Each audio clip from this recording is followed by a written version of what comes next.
তারেক রহমানের উদ্দেশ্যে জামায়াত আমিরের নতুন প্রস্তাব, ইশতিহার নিয়ে উন্মুক্ত মঞ্চে আলোচনার আহ্বান ডাক্তার শফিকুরের।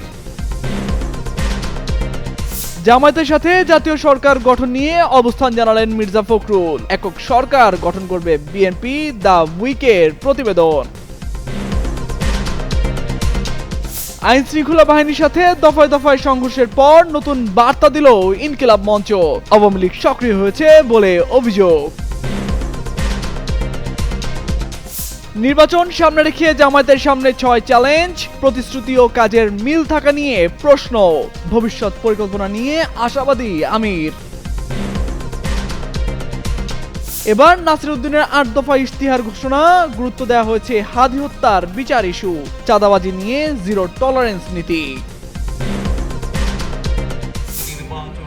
বিএনপির চেয়ারম্যান তারেক রহমানকে উন্মুক্ত মঞ্চে নিজ নিজ দলের ইশতেহার নিয়ে আলোচনার আহ্বান জানিয়েছেন জামায়াত ইসলামীর আমির ডাক্তার শফিকুর রহমান। শুক্রবার নিজের ভেরিফাইড ফেসবুক পেজে দেয়া এক পোস্টে তিনি এ আহ্বান জানান। পোস্টে জামায়াত আমির লিখেন, প্রিয় তারেক রহমান, সুশাসন নিশ্চিত হতে পারে কেবল একটি অবাধ ও সুষ্ঠু নির্বাচনের মাধ্যমে। ন্যায্যতা ছাড়া কোনো নির্বাচনের ফল জনগণের আস্থা অর্জন করতে পারে না। জামায়াত আমির বলেন, জুলাই বিপ্লবের পর রাজনীতি যে শালীন, সহনশীল ও সংঘাতহীন হতে পারে, তরুণ প্রজন্মের কাছে তা প্রমাণ করার দায় রয়েছে। আসুন আমরা গণমাধ্যম ও জনসম্মুখে দাঁড়িয়ে এমন এক ভবিষ্যৎ শাসন ব্যবস্থার মানদণ্ড স্থাপন করি যা হবে সমালোচনার জন্য উন্মুক্ত, জবাবদিহিমূলক ও স্বচ্ছ। পোস্টের শেষে তিনি তারেক রহমানকে একটি উন্মুক্ত মঞ্চে সরাসরি আলোচনায় অংশ নেয়ার আমন্ত্রণ জানান। ত্রয়োদশ জাতীয় সংসদ নির্বাচনকে কেন্দ্র করে পাল্টাপাল্টি মন্তব্যে মুখোমুখি অবস্থানে বিএনপি জামাতের নেতাকর্মীরা। পরিস্থিতি এমন পর্যায়ে গেছে, বিএনপির চেয়ারম্যান তারেক রহমানের সঙ্গে রীতিমতো বাগযুদ্ধে জড়িয়েছেন জামায়াত আমির ডাক্তার শফিকুর রহমান। ভোটের প্রচারণাকে কেন্দ্র করে স্থানীয় পর্যায়ে দল দুটির কর্মীদের মধ্যে চলছে উত্তেজনা। এমতো অবস্থায় প্রশ্ন উঠেছে, আগামী সরকারের জামায়াত ও বিএনপির সম্পর্ক কেমন হবে। নির্বাচনী প্রতিশ্রুতিতে বিএনপির পক্ষ থেকে বলা হয়েছে, জনগণের ভোটে বিজয়ী হলে জাতীয় ঐক্যমত্যের সরকার গঠন করা হবে। দলটির এমন অবস্থানও মাঠের রাজনীতি পরিস্থিতি বিবেচনায় ইতিমধ্যে আলোচনায় অনেক ডালপালা মেলেছে। শেষ পর্যন্ত বিএনপি জামায়াত মিলে জাতীয় সরকার গঠনের সম্ভাবনা আছে কিনা, আবারও কি একপাক্ষিক সংসদ হতে যাচ্ছে, অথবা সংসদে বিরোধী দল থাকবে কিনা, এ ধরনের নানা আলোচনা চলছে। এরই মধ্যে মির্জা ফখরুল ইসলাম আলমগীর সাফ জানিয়ে দেন, আগামীতে বিএনপি সরকার গঠন করলে সেখানে জামায়াতের অংশগ্রহণ থাকবে না।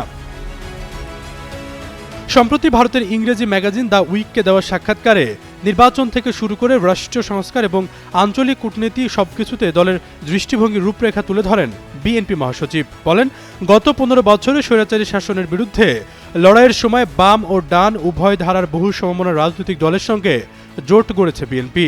মোট 20 থেকে 24টি রাজনৈতিক দল বিএনপির সঙ্গে সেই আন্দোলনে একসঙ্গে ছিল।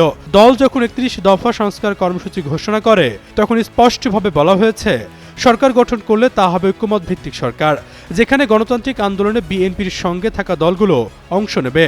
সেই প্রতিশ্রুতি এখনো বহাল রয়েছে। তবে যারা সেই আন্দোলনে অংশ ছিল না, তারা সরকারে অন্তর্ভুক্ত হবে না। জামায়াত এই জাতীয় সরকারে থাকবে কিনা এমন প্রশ্নে ফখরুল বলেন, জামায়াত ইসলামীর সঙ্গে বিএনপির কোনো চুক্তি নেই, অতএব তারা বিএনপি নেতৃত্বাধীন জাতীয় সরকারে অংশ হবে বলে মনে করেন না। এদিকে একই ম্যাগাজিন দ্য উইককে দেওয়া সাক্ষাৎকারে জামায়াত আমির দলের ভবিষ্যৎ রাজনৈতিক পরিকল্পনা, রাষ্ট্র পরিচালনার মূলনীতি এবং নারী ও সংখ্যালঘুদের বিষয়ে দলের অবস্থান তুলে ধরেন। একই সঙ্গে বিএনপির সঙ্গে আনুষ্ঠানিক জোট না থাকলেও জাতীয় স্বার্থে গঠনমূলক সহযোগিতা এবং জাতীয় সরকার গঠনের বিষয়ে জামায়াত ইতিবাচক বলে মন্তব্য করেন। ডাক্তার শফিকুর রহমান বলেন, দীর্ঘদিনের এই সময় জামায়াতকে আরও শক্তিশালী করেছে। সংগঠনের কাঠামো মজবুত করা হয়েছে, শৃঙ্খলা আর কঠোর করা হয়েছে এবং তৃণমূল পর্যায়ে জনসংযোগ গভীর হয়েছে। একই সঙ্গে সমসাময়িক বাস্তবতার সঙ্গে তাল মিলিয়ে রাজনৈতিক কৌশলও নতুন করে সাজানো হয়েছে। বিশ্লেষকদের মতে, দল দুটির প্রকাশ্য অবস্থান বিবেচনায় আগামীতে দল দুটির মধ্যে রাজনৈতিক সম্পর্ক গড়ে ওঠার সম্ভাবনা খুবই কম। আওয়ামী লীগের রাজনৈতিক কর্মকাণ্ড স্থগিত থাকা এর অন্যতম কারণ বলেও মনে করেন কেউ কেউ। আশরাফুল ইসলাম, যুগান্তর নিউজ। লীগ অ্যাক্টিভ হয়েছে, তারা সাধারণ জনতার সাথে মিশে পরিস্থিতি অন্যদিকে প্রবাহের চেষ্টা করছে বলে দাবি করছে ইনকিলাব মঞ্চ। শুক্রবার বিকেল থেকেই উত্তাল রাজধানীর শাহবাগ এলাকা। একদিকে শহীদ ওসমান হাদী হত্যার বিচারের দাবিতে বিক্ষুব্ধ জনতা, অন্যদিকে পুলিশের সঙ্গে দফায় দফায় সংঘর্ষ, সব মিলিয়ে রণক্ষেত্রে পরিণত হয়েছে পুরো এলাকা। বিকেলে শাহবাগে আন্দোলনকারীরা অবস্থান নিলে পুলিশ সাউন্ড গ্রেনেড ছুড়ে তাদের ছত্রভঙ্গ করার চেষ্টা করে। এ সময় শতাধিক নেতাকর্মী আহত হয় বলে জানায় ইনকিলাব মঞ্চ। এমন উত্তপ্ত পরিস্থিতিতে রাতেই নতুন বার্তা দিল ইনকিলাব মঞ্চ। ফেসবুক বার্তায় সতর্ক করে বলা হয়, লীগ অ্যাক্টিভ হয়েছে, তারা সাধারণ জনতার সাথে মিশে পরিস্থিতি অন্যদিকে প্রবাহের চেষ্টা করছে। শহীদ ওসমান হাদীর হত্যার বিচার এবং নির্বাচন বানচালের চেষ্টা চলছে বলেও দাবি করে ইনকিলাব মঞ্চ। এ সময় সবাইকে নিরাপদ স্থানে সরে যাওয়ার অনুরোধ করে সংগঠনটি। এর আগে আন্দোলনকারীরা হুঁশিয়ারি দিয়ে বলে, নির্বাচিত সরকারকে অবশ্যই হাদী হত্যাকাণ্ডের বিচার নিশ্চিত করতে হবে। ইনকিলাব মঞ্চ তাদের অনড় অবস্থানের কথা স্পষ্ট করে বলেছে। সংগঠনটির পক্ষ থেকে জানানো হয়েছে, আগামী 12 তারিখে নির্বাচন অনুষ্ঠিত হতে হবে। ইনকিলাব মঞ্চের নেতা আব্দুল্লাহ আল জাবের এক জরুরি সংবাদ সম্মেলনে বলেন, নির্বাচনের সঙ্গে হাদী হত্যার বিচারের কোনো বিরোধ নেই। শত প্রতিকূলতা থাকলেও নির্ধারিত সময়ে ভোট হওয়া চাই। যারা নির্বাচন বানচালের চেষ্টা করছে তাদের অপপ্রচার ভিত্তিহীন বলেও দাবি করেন তিনি। নির্বাচনের সময় ঘনিয়ে আসার সাথে ক্রমেই জটিল হচ্ছে ভোটের সমীকরণ। যতদিন গড়াচ্ছে নানামুখী চ্যালেঞ্জ তৈরি হচ্ছে বাংলাদেশ জামায়াত ইসলামীর সামনে। এবারের নির্বাচনে জামায়াত 11টি দল নিয়ে নির্বাচনী ঐক্য গঠন করে ভোটের মাঠে এখন বিএনপির মূল প্রতিদ্বন্দ্বী। এই জোটে জুলাই গণঅভ্যুত্থানে নেতৃত্ব দেওয়া তরুণদের দল জাতীয় নাগরিক পার্টি রয়েছে। এছাড়া জোটের বেশিরভাগই ইসলামী দল। তবে ভোটের সময় ঘনিয়ে আসার সাথেই প্রকাশ পাচ্ছে তাদের শক্তি ও দুর্বলতার জায়গাগুলো।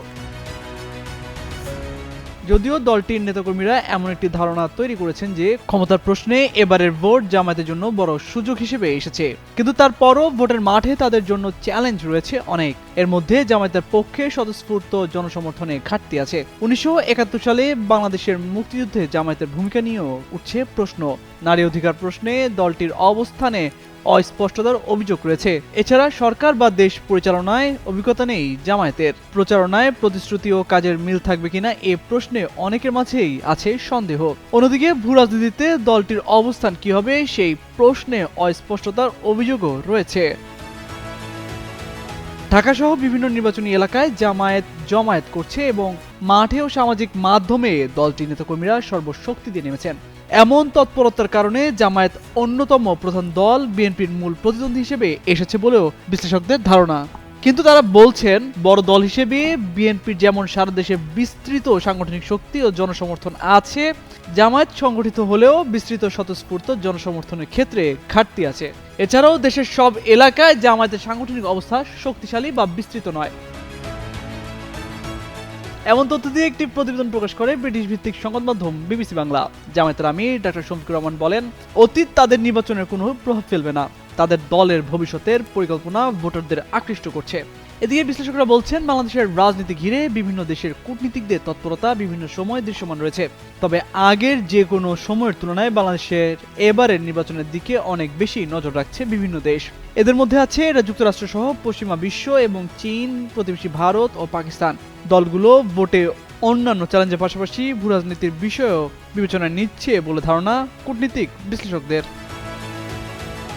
তামজিদ মির্জা, যুগান্তর। ভোট কেন্দ্রের সামনে গিয়ে ফজরের জামাত করে ফজরের নামাজ আদায় করবেন। তারেক রহমানের 51 দফা নির্বাচন ইশতেহার ঘোষণার পর এবার ত্রয়োদশ জাতীয় সংসদ নির্বাচন উপলক্ষে ইশতেহার ঘোষণা করেছেন জাতীয় নাগরিক পার্টির মুখ্য সমন্বয়ক এবং ঢাকা ৮ আসনের 11 দলীয় জোট মনোনীত প্রার্থী নাসিরউদ্দিন পাটোয়ারি। শুক্রবার বেলা ৩টার দিকে রাজধানীর সেগুনবাগিচায় দুর্নীতি দমন কমিশনের কার্যালয়ের সামনে ৮ দফার ইশতেহার ঘোষণা করেন তিনি। এই ইশতেহারে প্রথম ও প্রধান গুরুত্ব দেওয়া হয়েছে শহীদ শরীফ ওসমান বিন হাদীর হত্যার বিচার নিশ্চিত করাকে। এলাকার দীর্ঘদিনের জঞ্জাল সরাতে চাঁদাবাজি, মাদক ও সন্ত্রাসমুক্ত ঢাকা করার লক্ষ্যে জিরো টলারেন্স নীতি ঘোষণা করা হয়েছে। নাগরিকদের গোপনীয়তা রক্ষায় চান্দাবাজ.com পোর্টাল এবং নারী শিশুদের নিরাপত্তায় সার্বক্ষণিক হেল্পলাইন ও সিসিটিভি নজরদারির প্রতিশ্রুতি দেওয়া হয়েছে ইশতেহারে।